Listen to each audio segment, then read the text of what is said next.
자, 이런 상태 속에서 이거를 이제 그러니까 우리가 이걸로 가장 고통을 겪는 거는 뭐냐? 현장에 있어서 일자리죠, 뭘. 일자리입니다. 자본주의 사회 속에서는 일자리 없으면 손가락 빨아야 되는 거고 생존의 위기에 직면하는 거잖아요. 일자리 없으면요. 경제학에서 일자리는 기본적으로 산업이 만드는 걸로 되어 있습니다. 산업. 산업이라는 게 뭐예요? 나을 산자에다가 일업자입니다. 일자리를 만드는 활동이야. 예? 그렇잖아요. 기업이 특정 그 사업 모델에서 자동차에서 이게 쫙 형성되게 되면 그게 하나 자동차 산업이 형성되는 거잖아요. 예? 그런 것처럼 산업입니다. 일자리가 이렇게 지금 그러니까 우리가 일자리가 구하다는 건 산업 생태계가 유익이라는 얘기예요. 자, 우리나라는 기본적으로 제조업도 기본적으로 뭡니까? 생산 부분에 특화된 고부가 가치는 없죠. 취약하죠. 없다는 표현은 너무 가격하고. 제조업 일자리가 지금 15%가 붕괴 직전에 있습니다. 8월 달에 15.07%야. 조만간에 15%가 무너질 것 같아. 그러면은 농림수산업이 한 5%가 채 안 됩니다. 농림수산업하고 제조업을 합치게 되면 20% 정도도 안 된다는 얘기예요. 일자리 100개 중에서 20개 정도. 나머지는 서비스업이야. 서비스업이라는 얘기인데 우리나라는 서비스업에서 고부가가치 서비스가 별로 없죠. 왜 그래요? 삼성전자 서비스업 아니잖아. 예? 삼성전자가 모바일 혁명 때 애플하고 막 경쟁적으로 했지만은 삼성전자는 모바일 기기 제조업체잖아요. 예? 스마트폰 제조업체잖아요. 애플은 거기서 콘텐츠, 소프트웨어 이런 거 팔아먹잖아요. 예? 앱스토어 만들어가지고. 예? 걔는 생태계를 만드니까는 모바일 생태계를 만들고 우리는 그냥 생산하는 것만 그 중에서 생산하는 부분만 우리 특화를 하잖아요. 예? 제가 과거에도 얘기했잖아요. 그 되게 뭐냐 저부가가치 서비스 그 중에 대표적인 게 뭐냐 자영업 서비스죠. 자영업이죠 뭘. 자영업이 여러분들 23%나 차지해. 제조업보다 더 많은 거야. 제조업보다. 예? 자영업 종사자가 OECD 기준으로요. 자, 그러다 보니까 일자리가 어떻게, 이 산업을 간단하게 스케치를 했어요. 그럼 우리 이거 봐보세요. 이게 뭐냐면은 65세 이상 취업자의 비중이야. 전체 일자리 중에서. 전체 일자리에서. 빨간색이 일본입니다. 일본이 고령화가 30%나, 우리는 20%가 작년에 겨우 이제 넘었잖아요. 근데 우리가 굉장히 빠르게 쫓아가가지고 일본하고 지금 거의 붙었잖아. 작년 기준으로요. 이제 조만간에 이게 우리가 앞질러 갈 겁니다. 우리가 고령화율이 더 낮음에도 불구하고 일본이 훨씬 더 높음에도 불구하고 우리가 그러니까 더 조만간 앞질러 갈 상황이라니까요.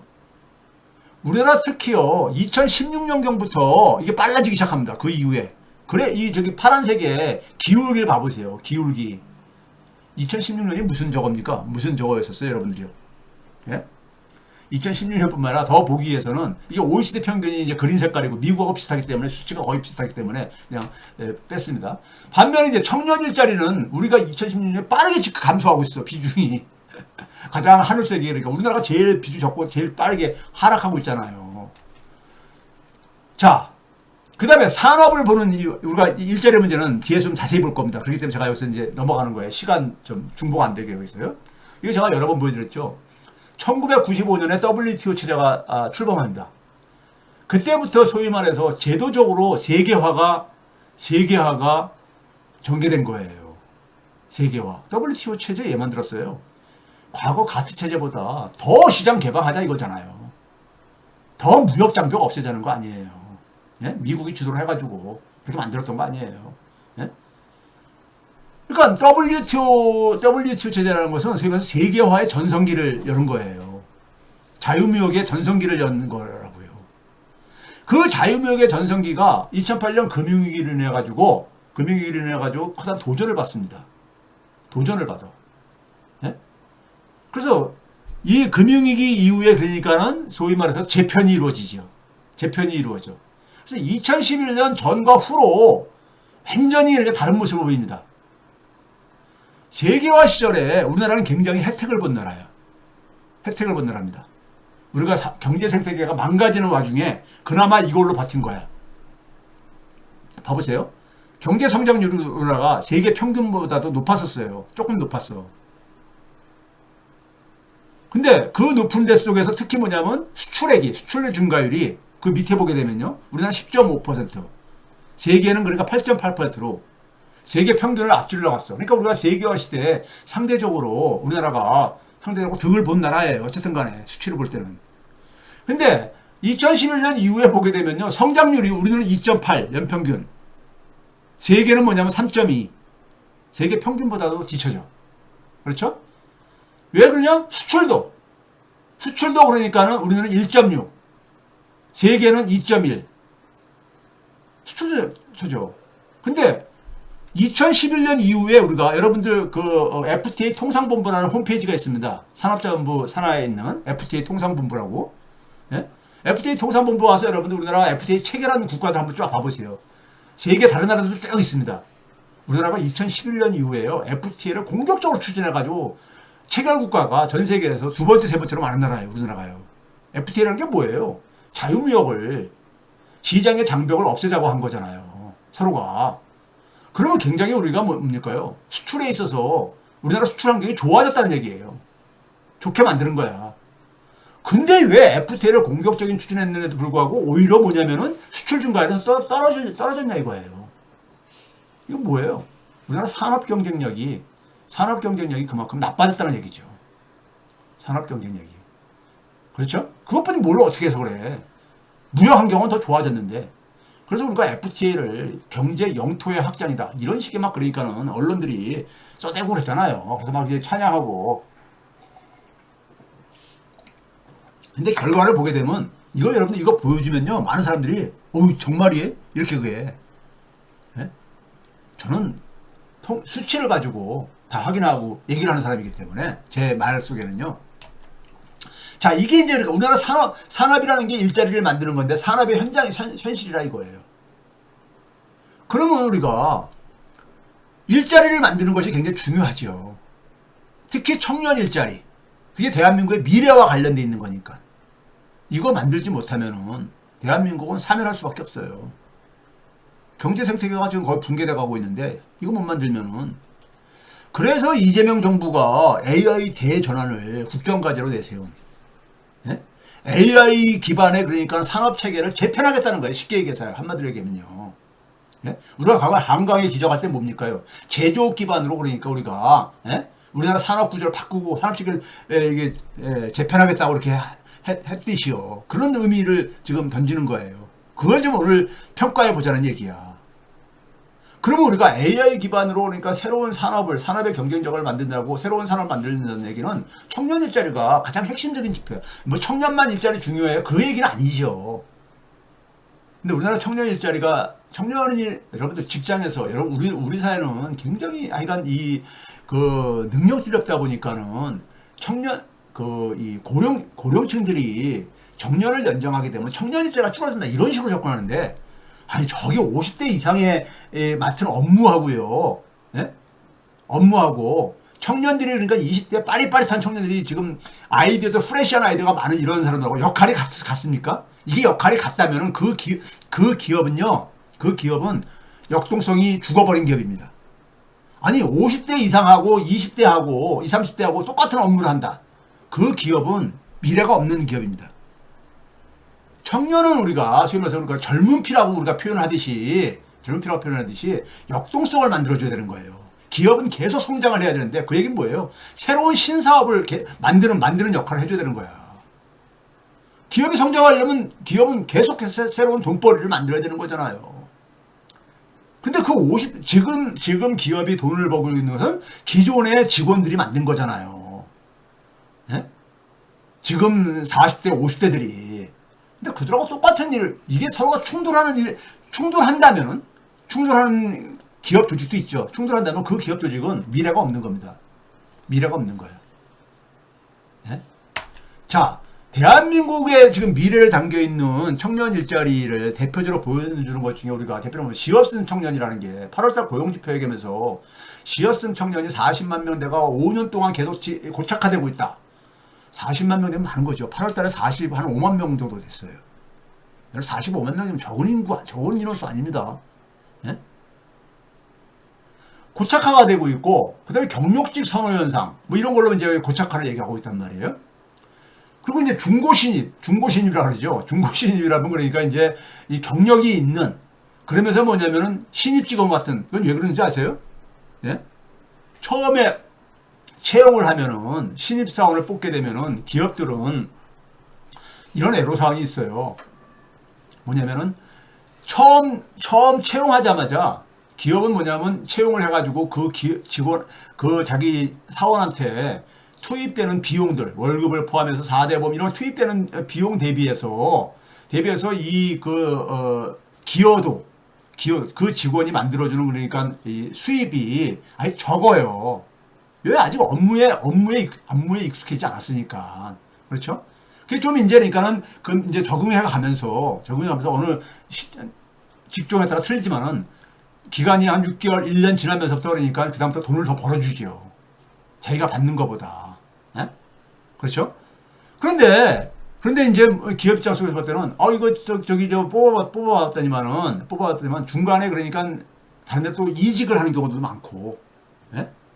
뭐 이런 일들에 그러니까 어려움을 이제 얘기를 하고 그러더라고요. 예? 이 경영자들은요. 하는데 근데 이제 중고신입이라는 게 뭐예요? 경력은 있으면서 그러면서 신입사원의 모습을 잇는 그게 뭐예요? 아이디어가 아직도 프레시한. 제가 그러거든요. 한 30대 후반으로 가면은 벌써 구조조정 대상으로 분류가 된다. 학생들한테 그런 얘기예요. 30대 후반 되게 되면 구조조정 대상으로. 과거 직급으로는 한 과장급 되게 되면요. 예? 그렇죠? 여러분들 현장에서. 그러니까 그 얘기는 중고신입은 뭐예요? 30대 초, 20대 후반, 30대 초 이런 사람들. 이런 사람들은 뭐예요? 아직도 굉장히 신입사원처럼 갓 입사한 사람들 아직도 아이디어가 많아요. 프레시해요. 그러면서 뭐냐면 업무도 굉장히 익숙해진 사람이죠. 그러니까 관련 직종이면은 바로 투입할 수 있죠. 그러니까 돈 주는 만큼 돈 주는 거 이상으로 그러니까 기여를 하죠. 네? 돈 주는 만큼 기여를 하죠. 그러니까 이렇게 하는 것은 기업 입장 속에서는 어느 정도 그러니까는 불가피한 측면도 있을 거예요. 그런데 우리 지금 청년들이 굉장히 쉬었음 청년이 많다는 얘기는요. 굉장히 이 청년들이 힘든 일 안 하려고 하는 나약한 세대를 이렇게 평가하고 그러는데 아닙니다. 쉬는 상태로 있는 청년들 대다수는요. 조사해 보면은 일 경험이 다 있는 노동력들입니다. 근데 그 노동 현장에서 이탈을 한 거예요. 되게 뭐냐면 견디기 힘들어가지고. 예를 들어 이런 거 있었어요. 화장실이 너무 더럽고 냉난방도 제대로 하지 않는다 이거예요. 그러니까 업무 환경이 굉장히 열악하다 이거예요. 이런 데서 여러분들 요즘 젊은 친구들한테 20대 젊은 친구한테 계속 일하라고 강요하는 거는 여러분들 쉽게 말해서 당신 자녀는 그게 그 하겠냐 한번 생각을 해보세요. 그 다음에 개인적인 신분을 막 시켜 강하고 막 그래. 과거에 우리가 기성세대들 중에 이런 사람들 있잖아요. 예? 그 직장 내에 그러니까는 뭐 왕따 괴롭힘 이런 게 있어. 예? 근데 월급도 보게 되면 최저시급 안팎 이 정도면 안 돼. 최저시급 이하거나. 이런 환경에서 있다가 그러니까 더 이상 못 견디겠어가지고 이탈을 하는 친구들이 대개가 쉬었음 청년이더라고요. 조사해보면은. 이들한테 계속해서 이런 환경에서 그냥 참고 일을 해. 이렇게 얘기할 문제는 아닙니다. 그러면 일부 그러니까 나이 드신 분들은 우리 때도 그랬어. 다 그런 거야. 사회는 그런 거야. 이런 얘기는 좀 이게 꼰대 애들이 정하는 얘기인 겁니다. 그때는 70년대는 있잖아요. 1인당 국민소득이 $1,000도 안 되던 시절 대부분이었었고요. 70년대 대부분이. 그리고 80년대까지도 $10,000가 안 됐던 시절이고요. 지금은 $30,000대 넘은 지가 벌써 언제입니까요? 우리 아이들은 $20,000, $30,000 대에서 태어나가지고 키운 애들입니다. 여러분들. 그 다음에 또 하나는 뭐냐면요. 우리나라 교육이 아이들을 굉장히 무능한 존재로 만들어요. 우리나라 교육은 되게 빡세잖아요. 쉽게 얘기해서. 예? 요즘은 유치원 때부터 예? 무슨 반이요? 의대 진학반 이런 거 해가지고 어린애들한테 5살 안팎에 이런 애들. 여러분들 지금 대학에 들어온 애들이 25학번이죠. 올해 들어온 애들이. 내년 좀 이제 한 3개월 있으면 이제 26학번이 들어옵니다. 25학번이면요. 몇 년생인지 아세요? 2006년생입니다. 2006년생이요. 제가 지금 1학년 과목 하나를 가르치고 있는데 2006년생이에요. 예? 그리고 출석부에 보게 되면 1학년 과목이지만 1학년만 듣질 않죠. 재수강하는 학생들도 있고 그러다 보니까는. 근데 20년 이전을 보기가 힘들어요. 보기가 힘들어. 즉 18학번, 19학번 이런 학생들을 보기가 힘들다 이거예요. 2020년 코로나 팬데믹 이후에 되게 대학을 들어온. 그러면 여러분들 2020학번이면은 2020학번이면은 몇 년도에 태어난 건지 아세요? 2001년도에 태어난 겁니다. 2001년도 그러니까 지금 한 5, 6학번들은 5년 내지 6년이 지난 이런 학번들은요. 되게 21세기에 태어난 애들이 지금 대학 캠퍼스를 완전히 대학 캠퍼스를 구성하고 있다는 겁니다. 다니고 있다는 얘기예요. 예? 저는 또 한편에서는 가르치는 사람들은 다 뭐냐면 다 가르치는 사람은 20세기에 태어난 사람들이고 20세기에 교육을 받은 사람들이야. 근데 21세기에 태어난 아이들을 가르치고 있는 이것도 굉장히 중요한 의미를 갖고 있습니다. 근데 지금 아이들이 그러니까 나이가 그렇다는 얘기는 뭐냐면은 이들의 그러니까 부모 중에 뭐 일부는 상대적으로는요. 되게 어느 세대냐, 어디에 어디냐. 저는 서태지 세대라고 봅니다. 서태지 세대. 예? 서태지와 아이들 서태지가 92년도인가 뭐 이때 데뷔하고 94년도에 교실 이데아라는 노래를 발표합니다. 교실 이데아. 제가 가사를 좀 일부 옮겨놨어요. 예? 제가 부를 수 없어가지고. 그 가사에 무슨 얘기가 나오냐면 이렇게 시작합니다. 매일 아침 7시 30분까지 조그마한 교실에다 몰아넣는다 이거예요. 전국의 900만 명의 아이들의 머릿속에다가는 모두 똑같은 것을 집어넣는다 넣고 있다 이거예요. 예? 아이들이 다 다른데 똑같은 걸 다 집어넣고 있다 이거예요. 7시 30분까지 무조건 등교시켜가지고. 예? 그리고 뭐냐면 너가 네 몸값을 좀 높이기 위해서 만들어주겠다 이거야. 그렇게 하기 위해서는 뭐냐면 너 옆에 있는 애들을 짓밟고 올라서라 이거야. 예? 내 팬들한테 이기라 이거죠. 그러니까요. 예? 이런 것들을 얘기할 때 그 당시에 20대들, 대학생들은 서태지에 열광을 했죠. 많은 사람들이 공감을 했죠. 이 가사에. 근데 서태지는 뭐라고 하냐면은 이게 잘못됐다는 걸 알면서 이걸 바꾸려고 하지 않고 그냥 누군가가 바꿔주기만을 기다리고 있냐. 이런 식의 이제 가사가 이렇게 구성되어 있어요. 그런데 그로부터요. 이게 이제 그로부터 15년 후면 얼마입니까요? 이게 2010년에 그러니까는 이게 지금 저기 화면에 있는 게 뭐냐면요. 고려대학교 경영학과 4학년으로 제가 알고 있습니다. 경영학과 4학년 다니던 김예슬이라는 학생이 대자보를 붙였어요. 대자보를. 오늘 나는 대학을 그만둔다. 아니 거부한다. 이런 제목으로요. 그래서 당시에 이게 화제가 됐던 게 있습니다. 네?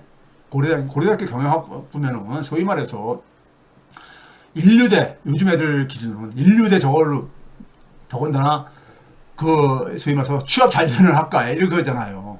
근데 거기에 이제 뭐라고 되어 있냐면요. 나는 그러니까 이 그러니까 경주마의 경주마는 특성은 뭡니까? 잘 달리는 말이 되는 거잖아요. 잘 달려야 되는 거잖아요.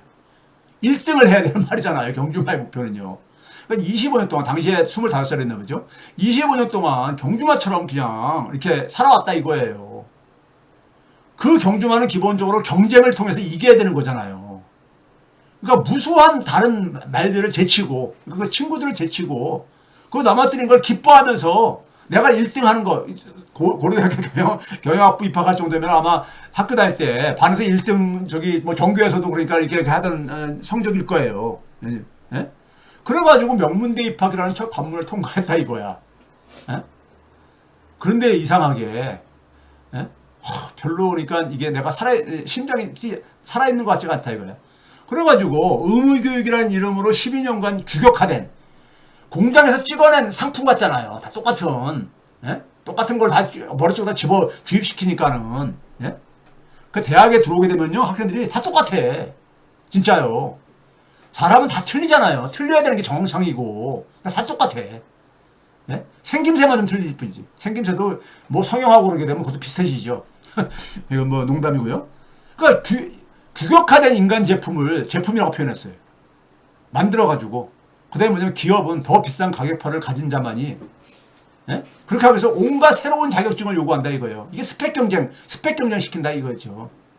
예? 그렇게 해가지고, 그렇게 하면서 뭐냐면은 적자 세대로 졸업할 때 그러니까는 학자금 대출받은 거 이런 거로 빚싸움이에요. 그래가지고. 부모님한테도 그러니까 손 벌리면서 이렇게 해가지고, 자기 밥벌이도 못하는. 예? 이렇게 살아온 거. 근데 문제는 뭐냐면 내가 뭘 하고 싶어 하는지도 몰라. 진짜 그렇습니다. 대학생들이요. 졸업할 때까지 대부분이 내가 뭘 좋아하는지를 몰라요. 여러분들도 스스로 생각해 보세요. 그냥 사회의 기준. 졸업할 때, 좋은 직장 가졌네? 이런 사회 어떤 하나의 그 통념이 가지고 있는 기준에 맞춰서 뭐 취업을 하게 되면은, 제대로 그러니까 사회 진출하는 걸로. 이렇게 하잖아요. 근데 그게 자기가 진짜 좋아하는 일인지, 이거는 애들이 몰라요.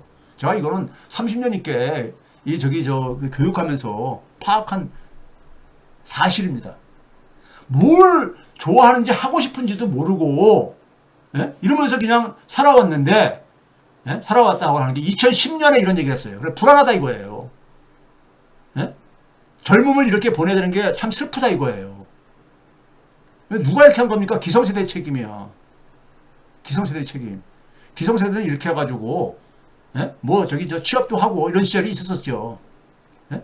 그런데 30년이 지나서 지금 그거 하게 되면 서태지가 노래 발표한 지가 94년이니까 지금 딱 30년이 지난 거잖아요. 예? 1994년에 당시에 서태지가 22살이었더라고요. 92년대 20살, 1972년생으로 제가 알고 있어요. 지금 이제 그러니까 이때 서태지가 지금은 53살이라는 얘기죠. 그럼 이제 대학교 들어갈 만한 자녀가 있을 수가 있죠. 예? 예? 그렇죠. 53살이면요. 그렇죠. 2010년생 김혜슬 학생이 그 당시 24살이었는데 1986년생이라는 얘기입니다. 1986년생. 소위 말해서 M세대들. 예? 그리고 2025년 대학에 입학한 2호학번 대학생들이 2006년생이에요. 1972년생하고 2006년생하고 이 기간 사이에, 예? 이 기간 사이에 이거 몇 년이 지난 겁니까? 이 차이가 몇 년 지난 거냐고요. 34년이 차이가 있는 거죠. 서태지하고 올해 입학한 2호학번 대학생들하고 34년. 아까 우리가 얘기한 지난 35년간 이 생태계가 붕괴됐다 그랬잖아요. 서태지 세대의 자녀가 대학생이 된 우리 사회와 교육, 무엇이 달라졌냐고요. 근본적으로 달라진 게 뭐가 있냐고요. 세상은 그때와 달리 그 당시 94년도에는요, 어떤 해냐면 인터넷이 실생활에 처음 일반 사람들이 사용하기 시작한 해입니다. 인터넷이 94년이요. 정확하게 제가 기억해요. 대한민국에서요. 그렇죠? 그리고 지금은 뭐예요? 지금은 AI 세대라고 그러죠. AI 세대. 알파 세대를 가지고 우리가 2010년부터 우리가 이제 이 알파 세대라고 얘기를 하거든요. 알파 세대가 올해로 이제 그것도 이제 끝나는 저거죠. 예? 알파 세대가 이 AI가 이제 그러니까 실생활에 이제 그러니까는 적용되기 시작하는 2010년경이 그런 저거거든요. 그러니까 지금 대학생들은 21세기의 인간들이에요. 21세기에 태어난 애들이에요. 근데 교육자는 20세기의 인간들이야. 그 학생들이 저를 전에 좀비가 왔다고. 왜 그런지 아세요?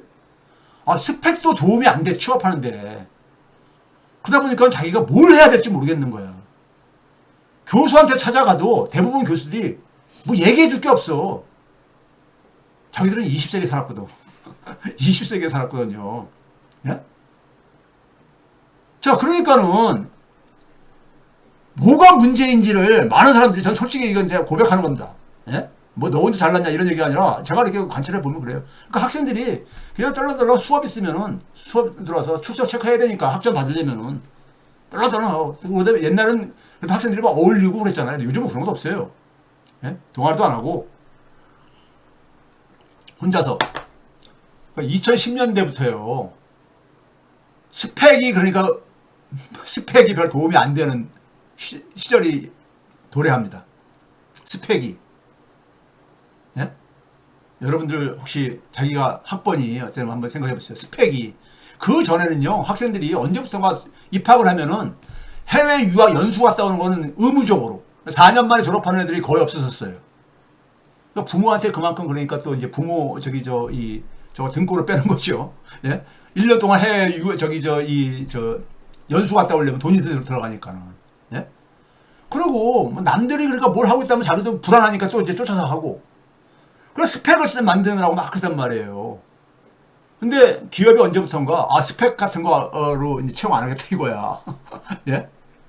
그러니까 당연히 학생들은 어떻게 했습니까? 그러면 도대체 뭘 어떻게 준비하라는 얘기야? 이게 막막하잖아요. 이때부터 학생들이 좀비가 되기 시작하는 거예요. 예? 그러니까 요즘 학생들은요, 요즘 세대들은, 예? 요즘 세대들이 아니라 이미 그러니까 대학생들은요, 이 당시부터 자기가 그러니까는 너 뭘 준비하라 하면요, 얘들은 준비합니다. 예? 준비를 해. 왜? 그렇게 초중고등학교 교육을 받았거든. 예? 근데 네 스스로 이 시대에 필요로 한 인간임을 보여주라, 입증해라. 그럼 못해요. 해본 적이 없거든. 네 스스로 그걸 입증하라 이거야. 예? 네 스스로 입증하라. 제가 그래서 그걸 돌려가지고 학생들한테 여러분들 기업이 잘 채용 안 한다고 심정한 거는데 여러분들 기업에 들어가서 받고 싶은 월급 있지. 400만 원에도 500만 원 됐을 때 여러분들이 기업에 대해서 1000만 원, 2000만 원 벌어줄 능력이 있음을 보여주면은 기업 채용하지 말고 채용한다. 그러거든요. 예? 그런데 그거 맞잖아요. 논리적으로는. 근데 자기가 뭘 해야 될지 그런 능력을 가질 수 있는지를 몰라요. 그런 식의 교육을 받아본 적이 없거든. 즉 문제 해결 능력이 없어요. 좀 미안한 얘기지만 솔직히 왜 그런 식으로 교육을 안 시켰으니까는. 예? 안 시켰으니까.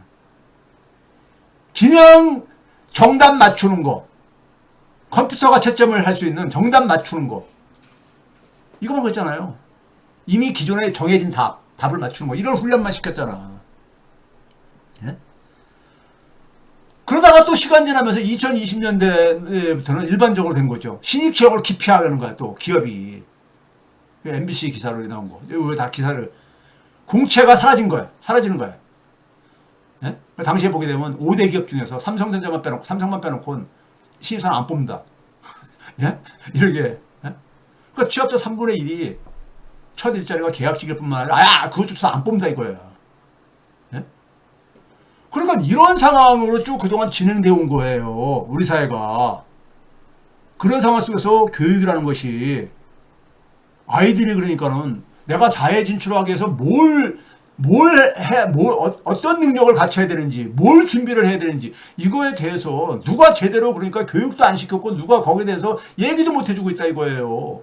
그 아이들 좀비가 되지. 멀쩡한 애들을. 부모 세대가 엄청 투자한 세대들이에요. 예? 좀비로 만든 거예요.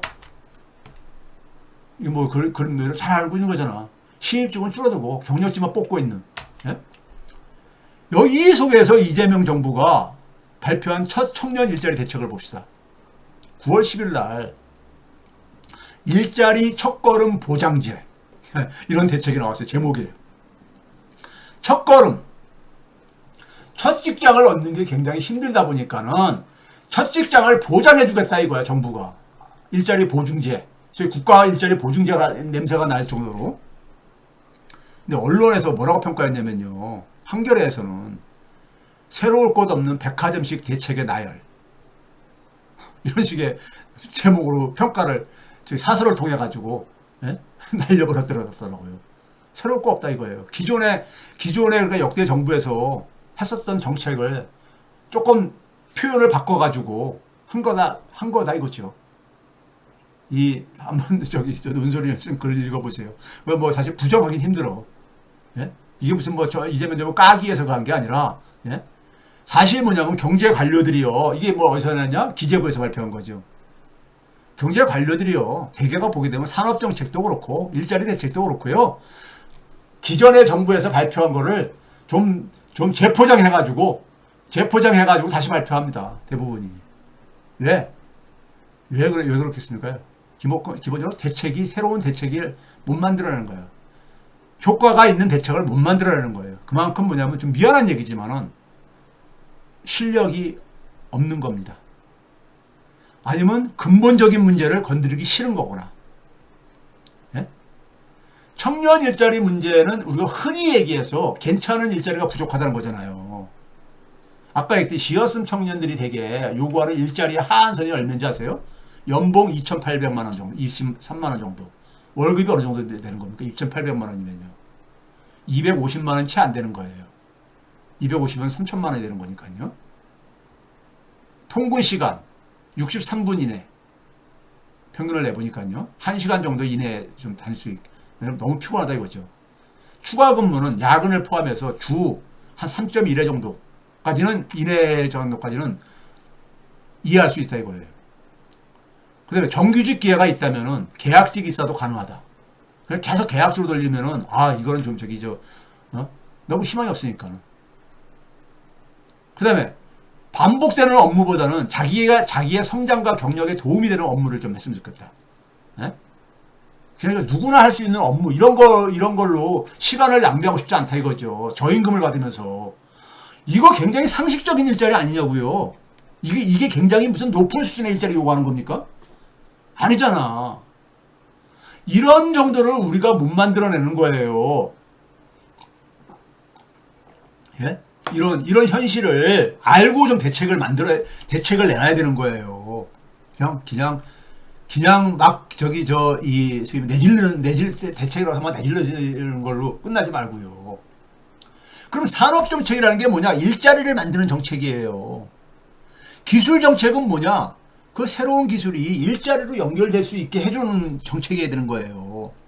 그러니까 양질의 괜찮은 일자리 친화적인 산업 정책과 일자리 친화적인 기술 정책인가를 그러니까 되물어 보면 돼. 이렇게 하게 되면 청년들의 괜찮은 일자리가 만들어지는 거야?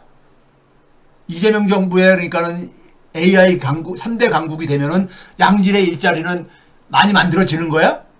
이거를 그러니까 질문하고 여기에 대해서 그러니까 확실하다 하면은 그러면 성공하는 거예요. 그거는 있잖아요. 청년들이 알아. 저렇게 하면 우리 일자리 많이 생길 것 같은데 진짜? 호기심이 생겨.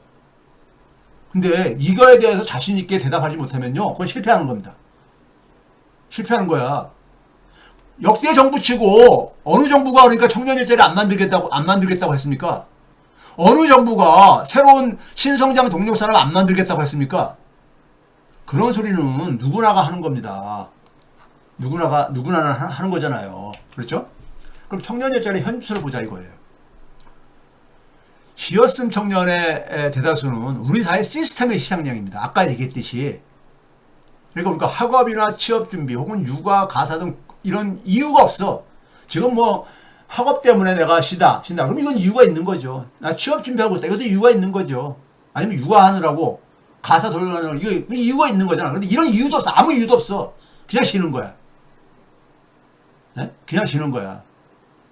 그러면서 뭐냐면 이제 고립되는 거죠. 그리고 평생 소득이 그러니까는 떨어지죠. 왜 그러냐면 쉬면은 그 다음에 직장에서 너 지난 한 1년, 2년 동안 뭐 했어? 이런 물어보거든. 부정적인 인식들을 많이 갖고 있거든요. 네? 그러니까 이 청년들이 이렇게 되게 된 거는 기성세대, 그 다음에 우리 사회 시스템에 문제 있는 거예요. 이렇게 만든 거잖아. 우리 사회가 뭐냐면 괜찮은 일자리를 제공을 못 해주는 거잖아요. 네? 그리고 기업에 취업할 수 있는 능력을 안 키워준 거잖아. 이거 우리 인정해야 돼. 이거 인정 안 하면요, 이 문제 돌파 못 합니다. 자, 우리가 지난 2020년부터 2025년 지난 6년간에, 예? 시어슨 인구가 우리가 언론에서 보듯이 연평균 그러니까 한 44만 명이야. 매년 한 44만 명 정도가 생긴다 이거예요. 이게 고착화되고 있어. 고착화. 과거에 노무현 정권 때 첫 해인 2003년도에 한 20만 명 정도, 20만 명대 초래됐었는데, 예? 시어슨 비중도 전체 청년 인구 대비해가지고 거의 그러니까 5 내지 6% 가깝게 되고 있어요. 문제는 30대가요. 30대가 어떤 층입니까? 가장 경쟁력이 있는 저거야, 사실은. 예? 20대는 잘 취업하기도 힘들고 그러니까는 그렇다 치고, 예? 청년들도 그냥 군대 갔다 오고 뭐 그래야 되니까. 30대 쉬었음도 만만치가 않아요. 33만 명 정도 돼. 예? 지난 20년간 거의 20만 명 가깝게 증가했어. 2배 정도. 예? 이거는 가장 선호할 나이. 자, 우리 흔히 전문가들이 분석할 때 우리나라가 아직도 경제활동 인구가 많아서 아직까지는 그러니까 우리가 시간이 있다 그러는데 경제활동 인구로요. 이거 노동시장 보면은 이거는 번지수 잘못 짚은 거예요. 아, 인구 많으면 뭐래? 일자리가 없으면은. 예? 인구 규모나 경제활동 인구 규모로 보게 되면요. 중국이 제일 가지 뭘. 중국이 제일 많지. 절대적으로는요. 예? 근데 우리 국제 비교를 봐봅시다. 우리나라가 아까 거꾸로 청년층 일자리 분의 65세 이상 일자리의 비중을 보게 되면 지난 35년간 계속 증가했잖아요. 35년 전에 한 10% 정도 편에서 안 차지하던 게 예? 청년 일자리 10개 중에 10개가 있다면은 고령층은 한 개 정도 있었는데 이제는 쫙 해가지고 같아졌어. 오히려 고령층 일자리가 더 많아졌어. 예? 이게 한번 봐보세요. 이 막대 그래프가 저기 문재인 정권 때부터 기울기가 됩니까? 빨라지죠. 기울기가. 예? 문재인 정권에서 윤석열 정권까지 이러면서 이 일자리 생태계 약화가 가속화된 거예요. 문재인 정권에서 제가 산업정책을 많이 비판했었잖아. 예? 김성조가 나와서 디지털 생태계 할 때 제가 뉴스공장에서 제가 평가다고 했었잖아요. 예? 잘못 이해하고 있다. 디지털 생태계에 대해서. 플랫폼 경제 육성하겠다. 김동연이 그러니까 기재부 총리하면서 그 다음에 홍남기가 기재부 총리하면서도 비슷한 얘기들 그냥 계속해서 하는데 내가 근데 그 당시 산자부라든가 기재부 관료들한테 무슨 얘기냐면 플랫폼의 의미도 제대로 모르고 얘기하는 것 같다 그랬었어요. 그때만 해도 정권에 제가 이렇게 조언을 드릴 수 있는 입장이었다 보니까 그런 거 얘기했잖아요. 육성하겠다. 근데 그러면 청년층 일자리가 이렇게 계속 망가지지 말아야지요. 실패했다는 얘기야. 근데 우리가 OECD 평균을 봅시다. OECD에서 잘 나가는 나라 말고 전체 평균을 보게 되면은 청년층 일자리보다 고령층 일자리의 비중이 60%도 안 돼요. 우리는 100%가 넘었잖아. 100%가 넘었잖아요. 그러니까 최근 한 6년 동안 2018년도부터 OECD가 50%가 넘은 해인데 2018년부터 고령층 일자리가 한 19% 증가했어. 예? 우린 근데 63% 이상 증가한 거야. 여기가 좋아. 근데 청년층 일자리가 OECD 평균은 연 3.5%에서 증가하고 있어. 3.5%. 매년 증가하고 있다 이거야. 청년층 일자리가. 근데 우리는 한 5%씩 줄어들고 있어. 그러니까 우리는 계속해서 이게 어떻게 보면 청년층보다 고령층 일자리 비중이 100%를 넘어가지고 계속 빠르게 증가하고 있는 거고 OECD 평균은 옆으로 행보하고 있잖아. 왜? 고령화가 되면서요. 늦게 은퇴하는 거는 일반적인 현상이 돼가고 있습니다. 일반적인 현상이. 예? 그런데 문제는 뭐냐면은 그래서 고령층 일자리가 증가하는 거는 대부분 국가의 일반적인 현상이라 이거 정도 차이가 있을 뿐이지. 근데 뭐냐면 우리하고 나머지 나라들하고 차이는 뭐냐면 우리 청년층 일자리가 줄어들고 거기는 아직도 증가하고 있다 이거예요. 굉장히 심각한 겁니다. 우리나라가. 그래서 왜 이렇게 심각해졌냐? 경제 생태계가 망가져서인 거예요. 65세 이상 취업자 비중 봐보세요. 작년도 기준으로 전체 취업자 중에서 제일 왼쪽이 일본입니다. 13.7, 우리가 13.3. 나머지 나라들은 쫙 밑으로 해서 한 절반 정도 밑으로 들어가는데 일본은 고령 65세 이상의 비중이 30%가 넘는 나라니까는 예? 저 정도를 선방하는 건데 우리는 지금 이제 20% 넘었는데 일본하고 거의 같아진 거야. 그러니까 은퇴하지 못하는 나라지. 이거 갈수록 더 심해질 겁니다. 갈수록. 그렇죠? 갈수록 더 심해질 거야 이거요. 왜 그래요? 지금 베이비 부산도 막 나오잖아요. 예? 앞에서 제가 우리나라 2015년 이후부터 빨라졌다 그랬죠. 2015년이에요. 여러분들 어떤 애인지 아세요? 우리나라 1차 베이비붐 세대. 1차 베이비붐 세대가 55년생부터 63년생으로 우리가 흔히 얘기를 하죠. 전쟁 이후에 이제 그러니까 많이 이제 그러니까 출산이 늘어나면서 55년생이면 양띠거든요. 양띠. 지금으로 하게 되면 나이가 70세죠. 만 70세. 2015년에 몇 살이었을 것 같아요? 60세였습니다. 지금부터 10년 전이니까. 우리나라 60살이면 일반 민간기업에서는 대부분 퇴직을 하죠. 뭐 심지어 공무원조차도 대부분 퇴직을 하죠. 그러니까 이들이 1차 베이비붐 세대가 퇴직을 하면서 은퇴하면서 이게 이제 쏟아져 나오기 시작하면서 이게 쫙 증가하는 거예요. 1차 베이비붐 세대들은요. 소위 말해서 졸업할 때 대부분 그러니까 취업이 자동적으로 잘 됐었던 이런 세대들이에요.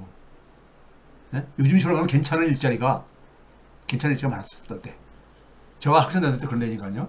우리 대학 졸업할 때는 이 취업이 좀 그러니까 잘 안 되는 애들이 안 되는 친구들이 되게 갔던 데가 죄송합니다. 이거 그 당시 옛날 얘기이기 때문에 국민은행 뭐 이런 은행이었었다. 예? 뭐 저기 저 제약회사 이런 데는 그러니까는 진짜 이렇게 몰려가지고 하는 이런 저 세대들이었다. 그러니까 은행도 그러니까 특수은행들 주로 가고 그런 세대들은 애들이 잘 상상이 안 되지죠. 예? 그렇게 됐던 그게 뭐냐면 더군다나 80년대 초니까는 그 경기가 굉장히 침체됐을 때였었어요. 자, 하여간 그 다음에 뭐냐면요, 이 청년층이 일자리하고 고령층 일자리하고 비중을 보게 되면은 비중을 보게 되면 우리가 빠르게 그러니까 일본을 쫓아가고 있잖아요. 일본은 거의 그러니까 최근 한 5, 6년 동안에는 옆으로 행보하고 있는데 이게 다 비슷합니다. 출산율도 그렇고 일본은 지난 10년 전부터 되게 옆으로 행보하고 있는데 우리는 빠르게 떨어지고 있잖아. 네? 그러니까 우리가 그러니까 뭐냐면 고령층 일자리도 빠르게 지금 일본 쫓아가고 있고 이 청년층 일자리 감소도 되게 빠르게 증가하고 있는 거예요. 이러한 것에 대한 무관심이 뭐냐면은 앞에서 얘기했던 소득의 감소야. 평균 소득의. 소위 말해서 직장인이든 자영업자든 다 소득이 지금 멈추거나 감소하고 있잖아요. 월급쟁이들은 소득이 지난 3년간 멈춰버렸고 평균 자영업자들은 3.4%씩 매년 떨어지고 있고 수입이. 예? 이러니 안 불안해? 더군다나 직장도 막 구조조정하고 앉아있고. 예? 우리나라 산업이 그러니까 굉장히 위기에 오르니까요. 뭐 대표 석유화 뭐 이런 거 많이 들어주셨지 않습니까? 자, 그 다음에 여기 청년층이지만 이른바 우리가 잘 나간다는 중고신입 봅시다. 중고신입이라면요. 예? 우리가 흔히 말해서 뒤에서 다시 또 분류하겠지만은 저기 청년층에는 너무 상대적으로 어린 20살 전후에 소위 말해서 남자들 같은 경우 군대들 갔다 올 이런 때 있으니까는 소위 말해서 군대 좀 갔다 올 나이 경인 25세에서 30살 취업자를 봐보자 이거예요. 가장 빠릿빠릿할 때잖아요. 예? 이들도 지난 35년 동안에 53만 개가 날라갔습니다. 일자리가. 그러면 여러분 일부 사람들은 인구가 줄었잖아요. 그랬는데 아니, 문제는 그렇다면요. 일자리가 유지가 된다면은 어떻게 되는 겁니까? 이 전체 그러니까 고용률은 올라가야 되는 거잖아요. 근데 고용률이 80%도 안 돼. 취업 안 되고 있는 사람들이 많다는 얘기야. 일자리가 충분하다면은 이게 막 올라가야 되지, 그냥. 그 사람이 없어가지고 못 고용해 이런 데가 되는데 80%도 안 되는데 뭘? 예? 자, 그 다음에 이게 뭐 남성 여성으로 아는 건데 특히 남성이 끔찍합니다. 남성이 111만 개가 줄어들었어. 여성은 58만 개가 증가한 반면에. 예? 그 다음에 20대 후반과 30대 전반의 취업자 수지를 보게 되면 30대 전반이 조금 저기 오렌지 색깔이 거니까요. 30대 전반이 가장 고용률이 높은 때입니다. 가장 높은 때, 30대 전반이. 30에서 34세. 이게 바로 뭐냐면 중고신입이 가장 많이 몰려있는 저거예요. 네? 가장 중고신입이. 직장 들어가가지고 몇 년, 한 3, 4년, 4, 5년 뭐 이렇게 있는 사람들은 아직 빠릿빠릿 하니까요. 근데 30대 후반으로 가면 그다음부터 이제 벌써 구조조정 대상이 됩니다. 그래봤자 고용률이 고용률이 그러니까는 80%인데 촉분이 안 된다 이거. 이게 우리나라 연령층에서 제일 높은 저기죠. 연령층이에요. 고용률이. 그러니까 30에서 34세 취업자 숫자도 지난 35년간 16만 명 이상이 감소했다 이거예요. 선호하는 연령층인데 그 얘기는 절대적으로 일자리가 줄어들고 있다는 얘기죠. 절대적으로 일자리가 부족하다는 얘기죠. 거기다 고령층 대비 65세 이상 취업자 대비로 상대적으로 보면 딱 이게 보여요. 딱 계속 앞에서 청년층하고 똑같잖아. 추세는 단지 정도 차이가 좀 있을 뿐이지. 65세 이상 취업자가 훨씬 더 많은 거야 지금. 30대 전반부에 가장 이걸 가지고 우리가 초핵심 신규 취업자입니다. 초핵심이라는 건 뭐냐면 가장 경쟁력 있는 노동력이라는 얘기죠. 가장 일자리를 취업을 잘하는, 예? 그러면서 신규 성격을 갖고 있는, 예? 이 연령층도 65세 이상 취업자보다도 계속해서 그러니까는 이게 그 얘기는 뭐예요? 가장 경쟁력 있는 노동력에도 일자리 공급이 제대로 안 되고 있다는 얘기야. 안 되고 있다는 얘기야. 예? 아니면은 두 개가 다 맞물려 있는 건데, 아니면은 제대로 기업이 그러니까 성장할 수 있는 그러한 업무 능력을 못 갖췄거나, 예? 기업이 그러니까 그런 성장 가능성이 그러니까는 좀 없거나 이런 거죠. 그러니까 이건 이제 지역별로 좀 봤어요. 지역 차이가 없습니다. 서울이 그러니까 파란색이에요. 서울이 줄어드는 거나, 그러니까 이 고령층 대비해서 가장 초핵심, 그러니까 이 경쟁력까지 연령층 30대 전반이요. 이 일자리 보게 되면 서울이 파란색인데 쫙 떨어지잖아요. 오렌지 색깔은 부산입니다. 정도 차이만 있을 뿐이지 같이 떨어지는 건 차이가 없잖아요. 차이가 없어. 젊은 층은 일자가 줄어들고 고령층 일자는 증가하는. 예? 대구하고 비교해도 마찬가지고요. 서울과 대구가 90년대 초까지만 해도 서울보다 높았습니다. 예, 거기 뭐 제조 공대들 많잖아요. 서울대 광주를 봐도 추세가 비슷하잖아요. 예? 이게 전국적인 현상, 대한민국 전체 현상이라 이거예요. 서울대 수도권, 서울, 경기, 인천을 흔히 수도권이라 하잖아요. 이것도 뭐 비슷합니다. 예? 비슷해. 서울을 뺀 서울하고 경기, 인천을 봐도 비슷하고. 그렇죠? 전국적인 현상이라 이거야. 지방만 그런 게 아니라 이거야. 지방하고 수도권은 정도 차이가 좀 있을 뿐이야. 예? 격차 차이가. 그렇죠? 그러니까 이걸 최근 이제 그러니까 5년으로 보게 되면은 최근 5년간 이렇게 들여다보게 되면 곧 이제 그러니까 이것도 역전된다 이거예요. 이제 65세 이상이 더 많아질 가능성이 있다 이거예요. 자, 그러니까 2019년도부터 30대 전반 초핵심 신규 노동력 일자리를 65세 이상 고령층 일자리가 추월을 했어요. 제가 이걸 계속해서 이렇게 보여드리는 이유는 우리나라에 그러니까 소위 말해서 괜찮은 일자리를 못 만들어내고 있다는 얘기예요. 현실이. 지방에서는 그러니까 엑소더스가 일어나고 있죠. 부산의 25, 34세 인구를 보게 되면은 쫙 줄어들고 있거든요. 빠르게. 90년대 초만 하더라도 한 77만 명 됐던 게 지금 40만 명 밑으로 떨어졌으니까요. 엑소더스죠. 탈출하는 거죠. 이게 그러니까 인구 감소하고 일자리 감소 같이 공진을 하고 있는 거예요. 제조업하고도 밀접한 관련이 있고, 제조업이 우리나라 주력 산업이니까 당연히 그러니까요. 우리나라 대기업들은 다 제조업체잖아요. 이거 부산도 마찬가지고 다 얘기했어. 자, 그러므로 정리를 하면요 이런 겁니다. 우리가 그동안의 한강의 기적, 고성장식이죠. 두 자릿수로 막 성장하는. 이 당시에 우리가 흔히 성장을 했던 게 제조업 중심으로 했고, 제조업이 일자리를 만들었죠. 우리 굉장히 빠르게 진행했죠. 그래서 우리가 압축 성장이라 하고 그 밑바탕에는 압축적으로 공업화가 된 거죠. 압축적으로. 소위 말해서 영국이 한 200년 걸린 거를 우리는 그러니까 한 30년 만에 이렇게 해치운 거죠. 근데 반대 현상. 고도 성장의 반대는 감속 성장이죠. 성장률이 굉장히 빠르게 떨어지는 거. 예?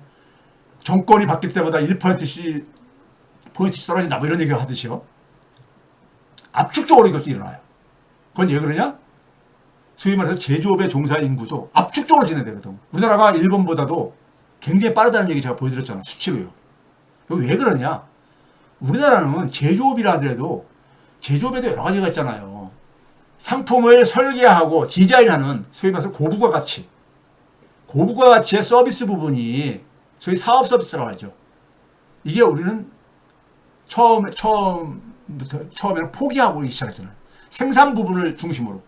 우리나라 삼성전자라든가 우리나라 대표적인 기업들, 지금 SK 하는 다 제조업체잖아요. 생산 중심에. 우리가 지금 AI 반도체도 설계는 엔비디아라든가, 예? 이런 소리 미국 기업들이 하고 있잖아요. 설계는요. 우리는 그러니까는 메모리 부분, 그러니까 HBM 해더라도 주로 우리가 제조잖아요. 그러니까 우리는 뭐냐면은 전체 산업 생태계를, 제조업 생태계를 못 만든 거야. 그러니까 고부가 가치부터 저 밑에 생산 부분, 저 사후 서비스까지 이거 전체를 못 만든 거죠. 예? 그러니까 당연히 뭐냐면은 생산 부분의 제조업의 종사자가 줄어들면서 그들이 어디로 갔느냐? 저부가 가치 서비스로 간 거죠. 1차 산업, 농림수산업은 그러니까 우리가 갈수록 줄어들 수밖에 없고 증가하기 쉽지 않은 부분이니까는, 예? 그게 자영업이죠. 그게 바로 소득의 초양극화를 만든 거고, 저출산 고령화를 만든 거고, 가계부채를 증가하고, 앞에서 쭉 얘기했던 거. 특히 뭐냐면 베이비붐 세대가 은퇴하면서 자영업자들의 고령화가, 이들이 되게 어디로 가겠어요? 예? 자영업으로 가지. 자영업자의 고령화가 굉장히 빠르게 진행되고 있는 거예요. 그러니까 65세 이상 취업자 수는 막 증가하는데 청년층은 일자리는 감소한단 말이에요. 왜? 청년층들한테 일자리를 공급할 수 있는 새로운 산업이 육성이 안 되고 있는 거예요. 새로운 산업이 육성이 안 되고 있는 거예요. 예? 이거 봐보세요. 베이비붐 세대 은퇴 이후에 한 25% 있던 것이 10%포인트 이상 증가했잖아. 자영업자들은 60세 이상 비중이. 이게 바로 1차 베이비붐 세대 은퇴하고 난 충격입니다. 예? 뭐 할 게 없으니까 자영업을 하는 거예요.